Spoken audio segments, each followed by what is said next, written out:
Is Sennheiser an entrepreneurial company is what we're talking about today in the eCentral Business Show. I'm joined once again by Peter Arasin from Sennheiser.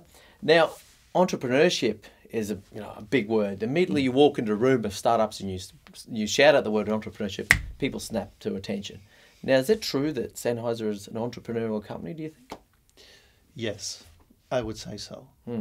Was founded by Fritz Sennheiser in 1945, and it was always, in German we say, the right nose, to find the right way to secure the existence of the company. It started with making voltmeters for electronic measurements. Okay. And then somebody from the industry came in and said, could you make microphones for us because our supplier ceased to exist? Okay. And as a young entrepreneur, he said, certainly. So they started making microphones. Now, how much did he know about microphone manufacturing at the time? Well, he was the manager of an institute at the former technical high school in Hanover, and an institute for radio frequency technology and acoustics. And that was the main reason why he was contacted. And he said, you know something about acoustics. Could you help us in making microphones? That was the start point when Sennheiser entered the field of acoustics, electroacoustics, I'd better say. Okay. And it was again and again the right nose, which way to go. After a couple of years, Fritz Sennheiser realized the German-speaking market is too small for our highly specialized products. We need export.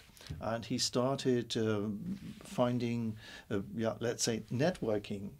There was a new industry fair, the Hanover Industry Fair, which became one of the biggest worldwide.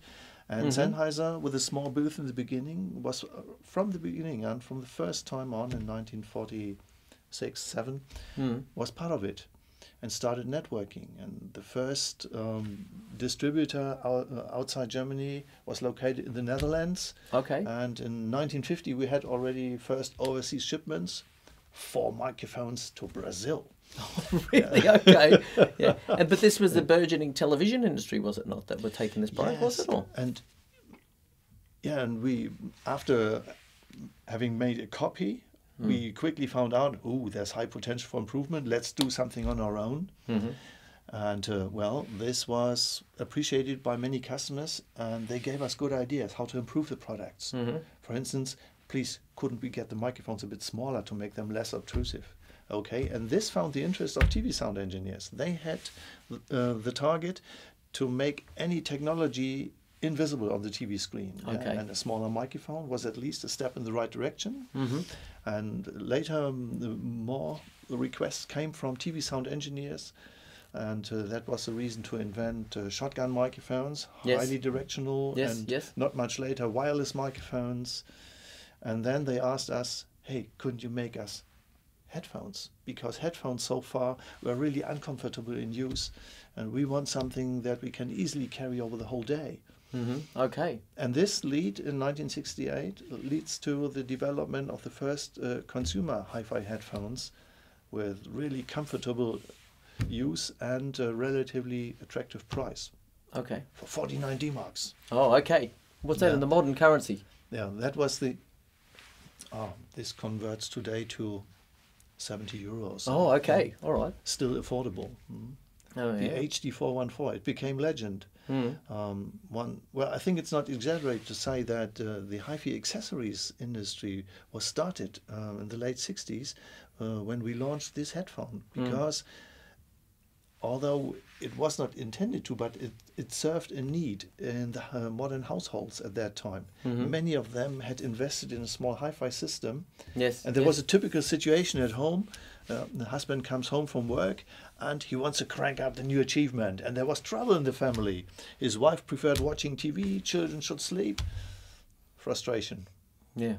And then comes Sennheiser advertising, listen better without disturbing others. Buy our new headphones. And this became in a very short time a huge success. We kept this HD414 for 15 years in our program, and we could sell more than 10 million units. Okay, so there's a lot of... The biggest success in the company history. Oh, really? Okay. Oh, well, let's aspire to something more in the future then as well. And it's kind of interesting because, I mean, the go-to company these days everybody refers to is like Google, you know, and the fact that 20% of staff time there should be spent on sandboxing. Gmail as a result of that. You know, Google Earth is a product of that sort of sandboxing time. So that Sennheiser have that similar sort of ethic, and by the sounds of it, for a lot longer. I would say it's not for the some same, years, but there are similarities. Yeah, and I think in other parts of the industry things are not profoundly different. Yeah, the culture is a bit different, and you know, when we look at the roots of the company, it's an engineer society with manufacturing attached, and well, the things are all constantly changing, and the importance of market research and being even closer to the customers, that has become more and more important. Yeah, the ideas of the engineers are great, but will not become true before we have extensively tested this with the intended customers. So we simply want to reduce the number of flops that will occur. Everybody does. That's right. The profitability has a lot to do with it. Oh, yes. But anyway, I think we're out of time on this occasion. Now I've got one final question for you if you'll stick around for that. Yeah? Okay, Peter, thank you very much for your time today. That's another episode done, the eCentral Business Show. I'm John Nayler. Thank you very much for watching another episode of the eCentral Business Show. What we're doing on the eCentral Business Show is we're bringing you business leaders and the best of the knowledge. We want to bring them on the show and release that content so that that's something that we can share with you by this easy to consume format.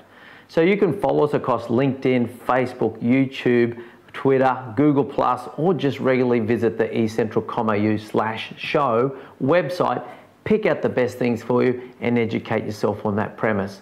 Now there's video content there for you, so you can just watch the video and inform yourself in your own time. We've also now podcasting that content as well, so it's really simple to consume. You can listen to it on the way to work in the car or during your daily exercise regime. Beyond that, we're also looking to connect with business experts. So if you consider yourself to be an expert in your field, please make contact so we can schedule you in and have you come on the show. So you can release your content and increase your brand across our format.